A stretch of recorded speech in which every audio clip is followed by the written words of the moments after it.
बिस्मिल्लाहिर्रहमानिर्रहीम। अस्सलाम वालेकुम क्लास 9। उम्मीद आप सब खैरियत से होंगे। एक्सरसाइज 2.4 के क्वेश्चन नंबर 1 के पार्ट थर्ड और फोर्थ पार्ट को सोल्व करेंगे। फर्स्ट 2 पार्ट का लिंक डिस्क्रिप्शन में मौजूद है, आप इनसे रिलेटेड भी लेक्चर्स ले सकते हैं। अब हम लोग अपने क्वेश्चन की जानिब चलते हैं। क्वेश्चन 1 की जो स्टेटमेंट है वो हमारे पास है, use laws of exponent to simplify. Exponents के लॉज को यूज करते हुए हमने इनको सिंप्लीफाई करना है। तो इसका इस क्वेश्चन का जो थर्ड पार्ट है वो हमारे पास, इसका जो सबसे फर्स्ट स्टेप होगा वो क्या होगा, हमने इस -3 को +3 में कन्वर्ट करना है। तो वो कैसे होगा, अगर नीचे वाली वैल्यूज को इनकी प्लेस चेंज कर दें, यानी नीचे वाली वैल्यूज को ऊपर ले जाएं और ऊपर वाली वैल्यूज के नीचे ले आएंगे तो -3 पॉजिटिव में कन्वर्ट हो जाएगा। यानी ये x4 y-3 और z की पावर 0 को ऊपर ले जाएंगे और x की पावर -2 y की पावर -1 और z की पावर -4 को जब नीचे ले आएंगे तो ये जो -3 है तो ये +3 में हो जाएगा। सब पहला स्टेप ये होगा इसमें कि -3 को +3 में करने के लिए इन वैल्यूज को ऊपर वाली साइड पे लिखेंगे और इन वैल्यूज को नीचे वाली साइड पे लिखेंगे। अब एक्सपोनेंट्स का वही लॉ यूज करेंगे, यानी कि बेस सेम है तो पावर्स ऐड हो जाएंगी। अब देखें ये x है ना, हमारे पास 2x है, x की पावर 4 एज इट आ जाएगी, ये -2 है, जब ऊपर वाली साइड पे जाएगा तो +2 हो जाएगा। इसी तरह अब y को लिखेंगे, y की पावर -3 एज इट आ जाएगी, ये -1 है, जब ऊपर जाएगा तो +1 हो जाएगा। इसी तरह अब z की पावर 0 एज इट आ जाएगी, ये -4 है, जब ऊपर वाली साइड पे जाएगा तो +4 हो जाएगा और ये वाला जो 3 है वो एज इट आ जाएगा। 2 ऐड करें तो x की पावर हमारे पास क्या आ जाएगी 6, y की पावर क्या आ जाएगी 3 में से 1 माइनस करेंगे 2 और बड़े वाली वैल्यू के साथ साइन कौन सा, नेगेटिव साइन, तो -2 और z की पावर हमारे पास क्या आ जाएगी, 0 में कोई भी जब वैल्यू ऐड होती है तो वही वैल्यू एज इट आ जाती है और ये 3 भी एज इट आ जाएगा। अब हम लोग इसको लिख सकते हैं, यानी ये जो हमारे पास है x की पावर 6 है, ये किससे मल्टीप्लाई, ये पावर में पावर है ना, यानी ये इससे मल्टीप्लाई हो रही है। होल पावर जो होती है ना, इस तरह अगर होता है x की पावर 6 की पावर 3 होता ना, इस तरह 3 होता तो इसका मतलब था 6 को 3 बार मल्टीप्लाई करना है। लेकिन जब ये ब्रैकेट आती है तो इस मेथड है वो चेंज हो जाता है। इसमें क्या होता है कि 6 को मल्टीप्लाई करना है 3 के साथ, y भी एज इट आएगा, y में क्या हमारे पास है -2, इसको भी मल्टीप्लाई कर देंगे इस 3 के साथ और लास्ट पे क्या z है तो z में क्या 4, इसको भी मल्टीप्लाई कर देंगे 3 के साथ। x को 6 को 3 से मल्टीप्लाई करें 18 आ जाएगा और इसको 2 को 3 से मल्टीप्लाई करेंगे 6 और नेगेटिव साइन और फिर z में 4 को 3 से मल्टीप्लाई करें तो 12। x की पावर भी पॉजिटिव है, z की पावर भी पॉजिटिव है, लेकिन जो y की पावर है वो नेगेटिव में है, तो इसको पॉजिटिव करने के लिए क्या करेंगे, x 18 भी एज इट आ जाएगा और z की 12 भी एज इट आ जाएगा और इसको जब हम लोग डिवाइड में लेके जाएंगे तो ये जो -6 है वो +6 में कन्वर्ट हो जाएगा। तो ये इसका हमारे पास आंसर आ जाएगा।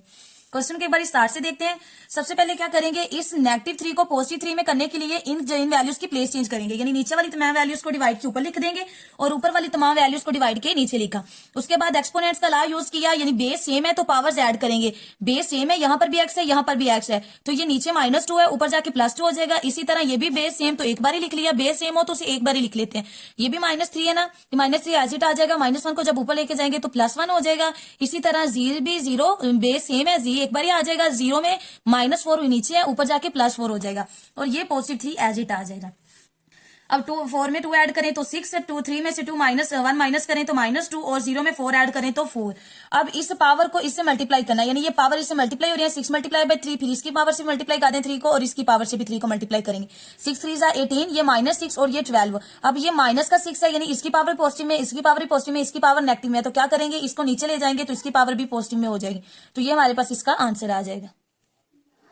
अब हम लोग इसका पार्ट 4 सॉल्व करते हैं। 4 पहले क्या करेंगे, इसको सिंप्लीफाई करने के लिए 81 की हम लोग फैक्टराइजेशन करेंगे। ये 3 के टेबल पे जा रहा है, 3 2 6 है, 2 इधर कैरी चला जाएगा, 3 7 21। अब 3 9 27, 3 3 9 और लास्ट पे 3 1 3। 1 2 3 4 बेस सेम हो तो पावर्स ऐड हो जाती हैं, तो इसकी पावर कितनी है 4, यानी अब हम लोग 81 की जगह पे लिख सकते हैं 3 की पावर 4, ऊपर n एज इट आ जाएगा, 3 की पावर 5 एज इट। उसके बाद ये जो चीज हमारे पास है, अगर बेस सेम हो तो पावर्स ऐड हो जाती है ना, इसको हम लिख सकते हैं 3 की पावर 4 एंड डॉट 3 की पावर -1, तो ये बेस सेम है तो फिर क्या हो जाएगा 3 की पावर 4 एंड -1 एज इट आ जाएगा। तो इसको एक बार लिखेंगे 3 की पावर 4 एंड डॉट 3 की पावर -1।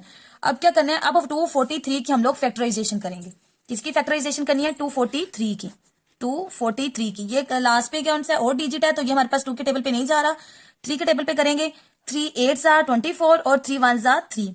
उसके बाद 3 2 6, 2 यहाँ कैरी चला जाएगा 21, 3 7 21, 3 9 27, 3 3 9 और लास्ट पे 3 1 3। 1 2 3 4 5, 3 की पावर 5, यानी 243 की जगह पर हम लोग लिख सकते हैं 3 की पावर 5 डिवाइडेड बाय, अब ये 9 है, जब 9 की फैक्टराइजेशन करेंगे तो क्या आता है 3 3 9 और लास्ट पे 3 1 3, तो 3 की पावर 2। तो इसको हम लोग लिख सकते हैं 3 की पावर 2 और क्या है ये हमारे पास है ऊपर 2n और ये भी डॉट 3 की पावर 3 एज इट आ जाएगा। अब 3 ये 4n से मल्टीप्लाई हो रहा है 3 की पावर 4n डॉट ये भी हमारे पास 3 की पावर 5 माइनस 3 की पावर 4n और उसके बाद ये भी 3 की पावर। अब देखें बेस सेम है ना तो पावर्स ऐड हो जाएंगी यानी ये 3 की पावर -1 प्लस 5 हो जाएगा और डिवाइड में क्या आ जाएगा 3 की पावर 2 को 2 से मल्टीप्लाई करेंगे 4n डॉट और ये 3 की पावर 3 हमारे पास एज इट आ जाएगा। 3 की पावर 4 भी एन एज इट आ गया। इसको हम लिख सकते हैं 3 की पावर 4 डॉट 3 की पावर 1 बिकॉज ये फिर क्या बेस सेम है तो जब इसको ऐड करेंगे तो कितना आ जाएगा 5 माइनस 3 की पावर 4n एज इट आ जाएगी और ये 5 में से 1 माइनस करेंगे तो 3 की पावर 4 रह जाएगी और नीचे हमारे पास आ जाएगा 3 की पावर 4n डॉट 3 की पावर 3। अब क्या करेंगे अब यहां पर भी 3 की पावर 4 ये देखे ना ये माइनस का साइन है माइनस की इस साइड पे भी 3 की पावर 4n है और इस साइड पे भी 3 की पावर 4 मौजूद है और इस साइड पे भी। तो क्या करेंगे 3 की पावर 4n डॉट 3 की पावर 4 हम लोग कॉमन ले लेंगे तो ये जब कॉमन ले लेंगे तो अंदर क्या रह जाएगा 3 की पावर 1 और यहाँ पर माइनस और यहाँ पर क्या रह जाएगा जब इसको कॉमन लेंगे तो कैंसिल आउट होके 1 और नीचे हमारे पास क्या है 3 की पावर 4n डॉट 3 की पावर 3। अब ये जो 4n है ये इससे कैंसिल आउट हो सकता है ना देखिए ये 3 की पावर 3 है तो 4 है तो इसको हम लिख सकते हैं 3 की पावर 3 डॉट 3 की पावर 3 यानी फिर बेस सेम है तो पावर्स ऐड हो जाएंगी 3 में 1 ऐड करेंगे तो 3 की पावर 4 तो यहाँ पर रह जाएगा 3 माइनस 1 और नीचे क्या रह जाएगा 3 की पावर 3। अब ये भी इससे कैंसिल आउट हो जाएंगी तो यहाँ पर हमारे पास रह जाएगा 3 इंटू 3 माइनस 1 करेंगे तो क्या आ जाएगा 2 और 3 को 2 से जब मल्टीप्लाई करेंगे तो 6 हमारे पास इसका आंसर आ जाएगा। इस क्वेश्चन को एक बार स्टार्ट से देखते हैं। सबसे पहले हमने करनी है 81 की फैक्टराइजेशन। 81 की फैक्टराइजेशन की तो हमारे पास आ गया 3 की पावर 4 ये एज इट आ जाएगा। इसको हमने लिख लिया एक बारी 3 की पावर 4n 3 की पावर -1। 243 की फैक्टराइजेशन की तो आ गया 3 की पावर 5। 9 की फैक्टराइजेशन करें तो 3 की पावर 2 और ये 2n एज इट आ जाएगा और ये भी हमारे पास एज इट आ गया।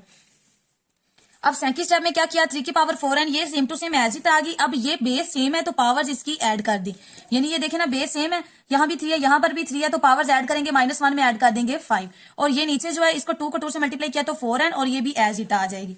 उसके बाद क्या करेंगे ये हमारे पास एज इट आ जाएंगे और इसको हम लिख सकते हैं 3 की पावर 4 दो 3 की पावर 1 बेस सेम होगी 4 में 1 ऐड करेंगे तो 3 की पावर 5 हमारे पास एज इट आ जाएगा माइनस इसमें ये 3 की पावर 4n भी एज इट आ गया 5 में 1 माइनस करें तो 4 नीचे वाली वैल्यूज एज इट आ गई। माइनस की इस साइड पे भी 3 की पावर 4n और 3 की पावर 4 मौजूद है और इस साइड पे मौजूद है तो इसे कॉमन ले लेंगे तो अंदर हमारे पास रह जाएगा 3 की पावर 1 -1 और नीचे वाली वैल्यूज एज इट आ जाएंगी। 3 की पावर 4n 3 की पावर 4n से कैंसिल आउट हो जाएगा और इस 3 को 4 को हम लोग लिख सकते हैं 3 की पावर 3 और डॉट 1 बिकॉज बेस सेम है तो फिर वैल्यूज इसकी जो पावर्स है वो ऐड हो जाएंगे 3 में 1 ऐड करेंगे तो 3 की पावर 4 आ जाएगा। यही चीज हमारे पास वापस आ जाएगी। ये 3 -1 एज इट आ गया और नीचे भी 3 की 3 एज इट आ गया। ये 3 की पावर 3 से कैंसिल आउट हुआ ये 3 एज इट आ गया 3 में से 1 माइनस करेंगे तो 2 को 3 से मल्टीप्लाई किया तो 6। ये 2 पार्ट्स भी सोल्व हो चुकी हैं। उम्मीद है आपको इन तमाम पॉइंट्स की समझ आई होगी। अगर आपको किसी भी पॉइंट की समझ नहीं आई तो आप मुझसे कमेंट सेक्शन में पूछ सकते हैं। मजीद ऐसी वीडियोस के लिए मेरे चैनल को सब्सक्राइब करें। Thank you. Allah Hafiz.